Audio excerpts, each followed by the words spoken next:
이 임차권 등기 명령이 등기부에 딱 올라가게 되면 임대차의 빨간 줄이라고 이 빨간 줄이 돼버리니까 아무도 이 집에 들어오려고 하지 않아요.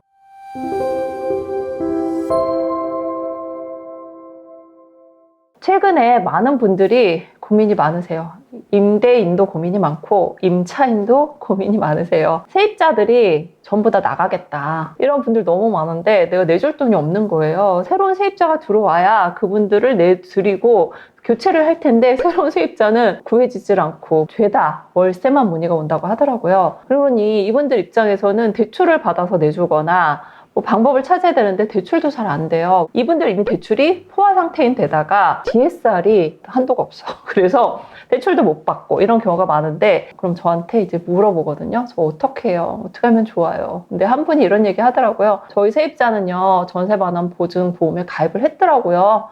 거기서 임차권 등기하고 돈 내준대요. 그래서 저는 안심하고 있어요. 안심하면 어떡해요? 어떡할 것이요? 전세 반환 보증보험 가입한 그 회사에서 끝없이 봐주지 않아요. 그랬더니 깜짝 놀라면서 그래요? 이자만 내면 되는 거 아니에요? 이러시는데 기간이 정해져 있어요. 어느 정도 몇 달까지는 이자 내고 봐주는데 그래도 이제 상환이 안 들어오면 회사가 채권자잖아요. 당연히 채무자한테 경매 절차를 받게 되어 있거든요. 그 기간이 아마 길어야 6개월이 아닐까 싶어요. 그래서 6개월 안에는 여러분들이 최선을 다해서 세입자를 구하든 대출을 받든 보증보험에서 대신 내줬던 그 돈에 대한 것을 상환해 주셔야 된다는 겁니다. 보통 그 전세 보증금이요. 좋은 집, 새 집 이런 경우는 비슷해요. 시세가. 신축 빌라 매매 시세가 3억이면 전세 보증금 3억. 뭐 이렇게 형성이 되어 있는 경우가 많이 있었거든요. 최근에 한 분 같은 경우는 진짜 억울한 사례인데 3억을 주고 들어간 거예요. 그래서 제가 안 돼요. 들어가시면 안 돼요. 라고 얘기를 했었는데 너무 집이 예뻐가지고 들어갔다고 하더라고요. 근데 이 소유자는요. 그런 집이 몇 개 있어요. 그 전세 뒤로 개인 근저당이 들어왔어요. 그게 일부러 걸어놓은 건지 정말로 돈을 빌려서 개인 근저당이 들어왔는지는 잘 모르겠지만 내 전세 보증금 뒤로 개인 근저당이 들어오면 나는 이 집에서 영원히 못 나가. 아무도 들어올 수 없어요. 내가 집을 뺄 수가 없어. 새로운 세입자가 들어오면 그 근저당 위로 올라가 버리니까 나는 못 나가요. 이런 경우 꼭 여러분들이 가입을 하셔야 되는 게 바로 전세 보증금 반환 보증보험이에요. 그래서 보증료가 조금 아깝다 생각을 하실 수도 있는데 전세 기간에 절반 정도 남았을 때도 가입이 가능하니까 지금 상황에서 시세도 좀 떨어지는 것 같고 불안하다 하는 임차인 분들은 가입을 하시면 좋겠어요.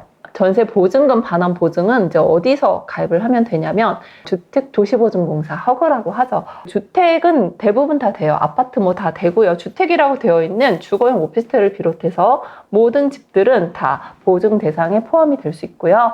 단 위반 건축물은 되지 않습니다. 개인이나 외국인 법인도 보증보험에 가입을 가능하기 때문에 여러분들께서 좀 더 편안하게 할 수 있는 게 바로 허그에서 하는 전세 반환 보증 보험이라고 생각을 하시면 될 것 같고요. 허그에서 하는 반환 보증 같은 경우는 대출을 받을 때 아예 하는 경우도 있어요. 안심전세라고 들어보셨죠? 우리가 보통 전세 대출은 안심전세, 서울보증전세, 주택금융전세 이렇게 세 가지로 나눠지는데 그 안심전세 대출을 받을 때 바로 가입을 하는 게 이 반환 보증 보험 가입 조건이에요. 우리가 안심전세 대출을 받게 되면 필수적으로 가입을 해야 되는데 이때 여러분들이 선택을 할 수가 있어요. 대출 보증만 할 수가 있고 보증금을 반환하는 보증을 할 수가 있거든요. 그냥 대출에 대한 보증만 해야 되겠다라고 하면 나중에 보증을 못 받는 거예요. 이 보증금 전체에 대해서 반환 보증 보험을 듣는 게 좋습니다. 요즘은 새로운 세입자가 안 구해져서 그러는 경우가 많이 있거든요. 그래서 가입을 하는 게 여러분들이 이사를 간다거나 할 때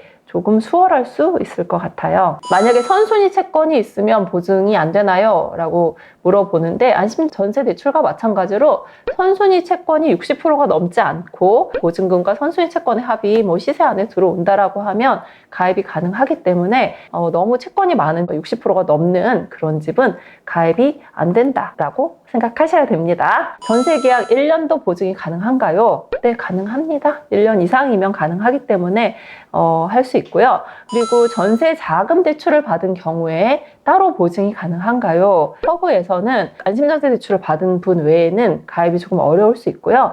그런 경우 대부분 이제 서울 보증에서 하는 경우가 많기 때문에 내가 어떤 보증 회사를 선택할지는 이제 고민을 해보셔야 되는 거예요. 그리고 서울 보증 같은 경우는 임차 보증금의 한도가 아파트인 경우는 없고 10억까지 다른 주택은 가능하기 때문에 여러분들 상황에 맞춰서 어떤 보증 회사를 선택할지 해서 좋은 대로 선택을 하시면 되고요. 내가 보증보험에 가입을 했는데 아무 문제 없이 무사히 나왔다. 이러면 뭐 내가 보증료만 날린 건가? 라고 생각을 할 수도 있겠지만 그게 가장 베스트고요. 만약에 사고가 났어요. 자, 여기서 사고가 났다는 거는 뭐예요? 돈을 안 주는 거죠. 임대인이 돈을 안 주면 이제 이게 사고죠. 자, 이 사고가 나면 이제 어떻게 처리를 해야 될까요? 첫 번째 처리를 해야 되는 부분은 뭐냐면 임차권 등기를 하셔야 돼요. 임차권 등기를 하고 등기가 설정이 되면 보증보험사에서 받을 수 있어요. 그 돈을 받고 우리는 일단 나오면 되고요. 그 후에는 그 보증사에서 임대인과 알아서 정리를 하면 되는데 임대인한테도 뭐 당장 경매를 넣겠다 하고 할 수 없으니까 5% 전후의 이자를 임대인이 내면서 계속 세입자를 구하고요. 그래도 안 구해지면 어쩔 수 없이 이제 경매로 넘어가게 되는 상황이 되니까 임대인들 입장에서는 시간이 너무 빠듯해서 정해져 있거든요. 이 임차권 등기 명령이 등기부에 딱 올라가게 되면 임대차의 빨간 줄이라고 이 빨간 줄이 돼버리니까 아무도 이 집에 들어오려고 하지 않아요. 저 임대인은 그 세입자 돈도 안 주는 그런 사람이구나 뭐 이런 인식 때문에 다음 세입자가 잘 안 구해지거든요. 뭐 최악의 경우 어쩔 수 없이 임차권 등기 명령이 올라가겠지만 올라갈 때까지 두지 않고 그냥 퇴거를 해주는 게 여러분들 입장에서는 가장 좋습니다. 이 전세 반환 보증 보험은요, 집값이 하락을 한다거나 이 세입자가 잘 안 구해진다거나 이런 복잡한 시기에는 필수적으로 가입을 해야 되는 게 아닌가 싶습니다. 임차인이 헷갈려하는 것 중에 하나가 그 임차권 등기를 하면 이사를 가야 된다고 생각하는 분들이 있잖아요. 보통 이사 나갈 때 임차권 등기를 하니까 보험에 가입 안 한 사람이라면 임차권 등기 명령을 하고 내가 퇴거를 할 돈이 없잖아요. 그런 경우는 그 집에 계속 계셔도 괜찮다고 합니다. 단 우리가 원래 임차권 등기 명령을 하고 이사를 나가게 되면 그 보증금에 대한 지연 이자를 받게 되어 있거든요. 근데 그 지연 이자는 받을 수 없겠죠. 임차권 등기 명령을 하고 전세 반환 보증보험에 가입을 안 하신 분들 같은 경우는 이제 경매 절차를 밟으셔야 되는데 그럴 때 관리비라든지 이런 거 미납하지 마시고 임대인한테 받도록 하면 될 것 같습니다.